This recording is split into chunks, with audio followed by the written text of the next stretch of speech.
අපි ඉල්ලන්නේ ආණ්ඩුවෙන් බයිලා ගහන්න එපා. අපි කයිවාරු ගහන්නේ වැඩ කළා. අපි සද්ද දාන්නේ බොරුවට. රට පුරා ආර්ථික දියුණුවක් කරන්න දේශපාලන ભેද නැතුව එකතු වෙන්න. මන් ටිකක් හොඳ මිනිහෙක් නෙමෙයි. නරක මිනිහෙකුත් නෙමෙයි. අපි අද කාල්ටන් නිවසට ආවා. මෙතන අපට 아무තු තැනක් නෙමෙයි. මට මතකයි 2015 ඡන්දේ පෙරදුනාම මේ වගේම මෙතෙන්ට ආවා. මෙතෙන්ට ඇවිල්ලා ඉවර වෙලා කතා කළා. එදා කියපු දේ වගේමයි ඔබතුමා අදත්. හිත හයියයි. බෙන්තරගගෙන් මේ පැත්තේ මිනිස්සුන්ගේ හිත හයියයි. කිසි දෙයකට බය නැහැ. අපි ආවේ උමන්දාවෙන් යුතුයකමක් ඉටු කරන්න. මේ අපි විවිධ දේවල් මේගොල්ලෝ හදලා අරගෙන යුතුයකමක්. අනගාരിക ධර්මපාලතුමා කියපු දෙයක් කියන්න. සිංහල මිනිස්සු මහ පුදුම ජන කොටසකි. උන්ට වැඩ කළත් බනිනවා, නොකළත් බනිනවා, වැඩ කළොත් වැඩියෙන් බනිනවා. කාට හරි කෙනෙකුට පුළුවන් නම් ඒවට කන් නොදී ගණන් ගන්න නැතුව වැඩ කරන්න. එයාට පුළුවන් සිංහලයාට සේවය කරන්න. ඒක හරියටම හරි. මහින්ද රාජපක්ෂ කියන්නේ සංස්කෘතියක්. ඒක අපි හැමෝම පිළිගන්නවා. අපි ගෞරව කරනවා. මොන පක්ෂෙන් ඉල්ලුවත් පක්ෂයක් නැතුව ඉල්ලුවත් අපි ගෞරව කරනවා. අපි දේශපාලන වේදිකාවට යන්නේ නැහැ. හැබැයි ඔබතුමා ඉන්නේ කොහෙද? අපි එතෙන්ට එනවා. අපි ඔබතුමා ආරක්ෂා කරනවා. ඒකට හේතු කීපයක් මම එදා ඉඳන්ම මගේ මතය ඒකයි. දැන් අවුරුදු ගාණක් තිස්සේ අපි දරන දේශපාලන මතය. ඒක හරි. දැන් අද ඒකට මිනිස්සු දාස් ගණන් කියනවා ඔබ වහන්සේ කියපු දේ හරි කියලා. එදා බැන්නේ වුන් අද කියනවා හරි කියලා. ඉතින් අද අපි මේ තෑගි භෝග ඔක්කොම අරගෙන මේ එළවලු අරගෙන මේ දේවල් අරගෙන බලන්න ආවා. උමන්දාව හදනකොට මට මතකයි 2015 අර මේ මෛත්‍රීපාලගේ ආණ්ඩුවේ දවස් 45 අගමැතිකම හම්බුනාම දවසක් හැන්දෑවේ රෑ මම හම්බ වෙන්න ආශ්‍රමයට ආවා.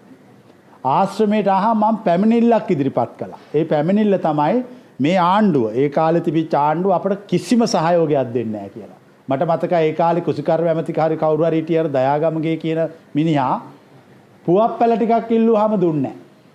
මේ අපිට ඇති දෙයකට නෙමෙයි හැමෝටම බෙදෙන පුවප්පැල ටික උමන්දාවට දුන්නේ නැහැ. ඒ නිසා මම තීරණය කරා මුංගෙන් ඉල්ල යන්න ඕනේ අපි තනියෙන් ගොඩනගා ගන්න ඕන කියලා තනියෙන් උමන්දාව ගොඩ නැගුවා. මම නැති වෙලාවක මෙතුමා ගිහිල්ලා උමන්දාව බලන්න. ඇවිල්ලා මම මේ පැමිණිල්ල කරාම මට කිව්වා මේ 2015 ආණ්ඩුව අපට මෛත්‍රීපාලගේ ආණ්ඩුව උදව් කරන්නේ නැහැ කියලා. අපි ආපු ගමන් උදව් කරන්නම් කිව්වා. ඒ වගේමයි ආපු ගමන් මුළු ගම ඔක්කොම දියුණු කළා. ගමේ පාරවල් හැදුවා. උමන්දාවේ ඇතුලේ පාරවල් හැදුවා. උමන්දාව ගොඩ නැගුවා. තරුණ සේවා සභාවට කෝ ඉන්න කොල්ලෝ ටික ඔක්කොම උමන්දාවට යවලා මොන හරි දෙයක් උගන්වලා ජාතියට රටට වැඩක් කරන්න. සිවිල් ආරක්ෂක දෙපාර්තමේන්තුවෙන් සහාය ලබා දුන්නා. මම මේකෙන් හොඳ දෙයක් කළා.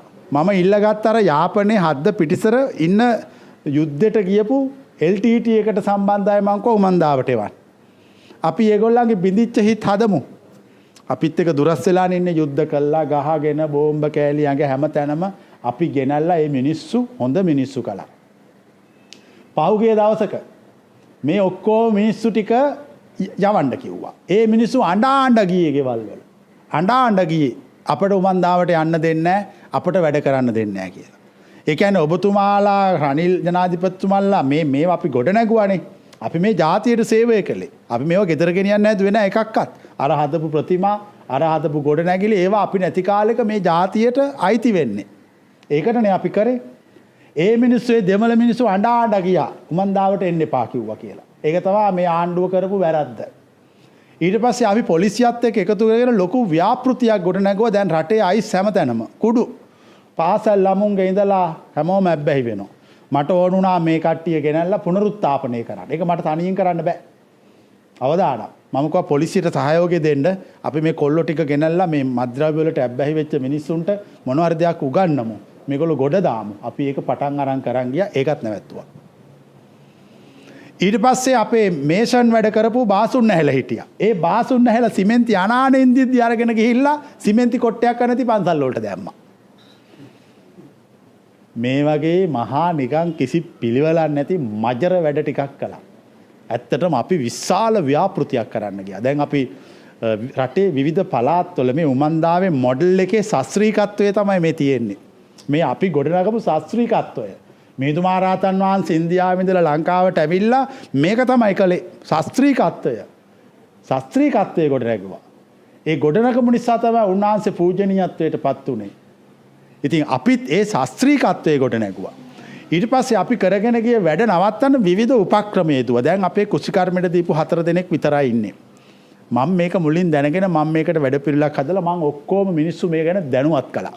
දැනුවත් කළා මම කිව්වා මෙන්න මේ වගේ අසාධාරණයක් උමන්දාවට මේගොල්ලෝ කරන. දැන් එදා මේ 2015කමයි ආයි කියන්නේ. කරනවා මේකට අපි උත්තරයක් හොයන්න ඕන. ඉතින් මම කියන්නේ මේ වගේ අසාධාරණ කරන්නේ නැතුව රටේ වැඩක් කරන පන්සල් වලට උදව් කරන්න ඕන. කවුරු ජනාධිපති වුණත් කමක් නැහැ. උමන්දාව විනාශ කරන්න බෑනේ. දැන් ආවනේ කලිනුත් පාරක් චණ්ඩි. ඇවිල්ලා හැරිලා ගියානේ. විනාශ කරන්න බෑ. අපි විනාශ කරන්න දෙන්නේ නැහැ. මම වෙනම කාර්යාලයක් දාලා උමන්දාවේ ව්‍යාපෘති ඊළඟට අපි හොස්පිටල් එක හැදුවා. අපි හැමෝම දන්න හොස්පිටල් එක ලස්සනට හදන් ගියා. ඔබතුමා මැදිහත් වෙලා ඒකට දුන්නා. අපි ලිෆ්ට් එකක් හයි කරා. ලෙඩ්ඩු ගෙනියන්න. ලිෆ්ට් එක හයි කර කර ඉන්න ගමන් ලිෆ්ට් එක හයි කරපු කට්ටිය ගෙනිච්චා. රන්න තාම කෑලි එතන. අපිට නෙමෙයි හැදුවේ. මේක අපේ ඉඩමේ හදලා අපේ සල්ලි වලින් හදලා අපි දෙන්න හැදුවේ ආණ්ඩුවට. මේ වගේ කිසි චාරයක් නැති වෛරී සහගත වැඩ කරන්න නරකයි කවුරු ජනාධිපති වුණත් කවුරු මැති ඇමතිවරු වුණත්. කරන්න ඕන කවුරු හරි වැඩක් කරනවා නම් ඒකට ගිහිල්ලා බෝලයක් පෙරලලා වැඩේ අවුල් කරලා තමන්ට වැඩ බෑ කියලා අනිත් එවුන්ගේ වැඩ නවත්තන්න නරකයි. තමන්ට බැරි නම් කන් එකාට සපෝට් එකක් දෙන්න ඕන. ඒකනේ කරන්න ඕනද? දැන් මේකේ කරන්නේ තමන්ටත් වැඩ බැරි හින්දා වැඩ කරන එවුන්ගේ වැඩවලට පයින් ගහනවා.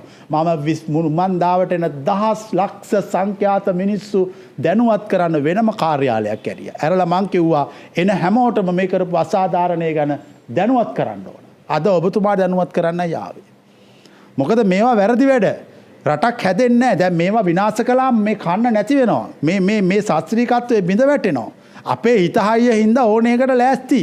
ඕන මොන මගුල කරත් පෙරලලා කරයි මොකද්ද ඊළඟට ඒක කරන්න පුළුවන්. නමුත් මං කියන්නේ මේ වගේ ව්‍යාපෘති ගොඩන ගන්න ඕන.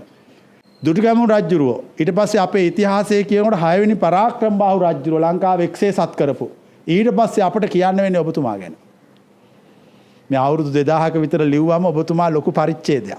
ඒ නිසා අපි මේ රටේ වැඩ කරපු මේ රටේ මිනිස්සුන්ට අපහාස කරන්න නරකයි. මට හොඳ කතාවක් පහුගිය දවසක අහන්න ලැබුණා. අපේ නිලමේතුමා දේවාලේ නිලමේකමට ඉල්ලන්නේ නැහැ කිව්වා.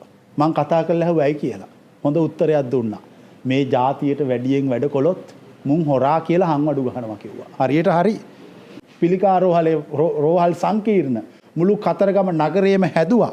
දේවාලේ ලස්සන කරා. අර අල්ලස් දූෂණ හොර වැඩ තක්කඩි වැඩ මේ ඔක්කොම නැති කරා.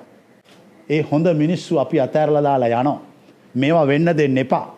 මම මේ පැමිණිල්ල අහසටත් කළා පොළොවටත් කළා යම රජුරවන්ටත් ගිහිල්ලා කියනවා. කියලා මේක පෙරලලා දානවා. මතකයිනේ මෛත්‍රීපාලගේ කාලේ කෙහෙල් කොනේ කන කතාව කියලා මාස 6ක් ඇතුළත මොකක්ද උනේ කියලා.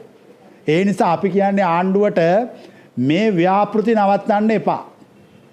මේවා ආයි පටන් ගන්න ඕන. මේවා පටන් නොගත්තොත් මිනිස්සුන්ට මම කියන්නේ අපිට උමන්දාවට ලක්ෂ සංඛ්‍යාත පිරිසක් මේ පෘථුවියේ උත්තර ධ්‍රවයේ ඉඳලා දක්ෂිණ ධ්‍රවයේ දක්වා ඉන්නවා. මේ ආණ්ඩුව කරන අසාධාරණයට අපි කරන්න ඕන අපි එකතු වෙමු. අපි ආධාර කළා මේගොල්ලෝ නවත්තපු වැඩ ඊටත් වඩා හොඳට අපි පටන් ගමු. ඒතොර කාටත් තේරෙවි මම කවුද කියලා. බදාමනලා තියලා මෛත්‍රිය බෝසත් පිළිමේ හදනකොට බදාමනපු ගම මිනිස්සු එක්කන් ගිහිල්ලා. ඒතොර මේ මහා අපරාධයන් මේවා. අනික ඇති වැඩකුත් නැහැ. එවුන් ඊට පස්සේ ගියපු එවුන් අපිට කතා කරලා කියනවා මේ ආරක්ෂක ලේකමා කියන නිසා තමයි මේ ඔක්කොම වෙන්නේ කියලා. ඒ මිනිස්සු කතා කරනවා අපිට දැන් වැඩක් නැහැ. තැන් වලට අපි ගිහිල්ලා දානවා කියලා. මේ පරිගැනීම් නැවැත්විය යුතුයි. නැත්තම් අපිත්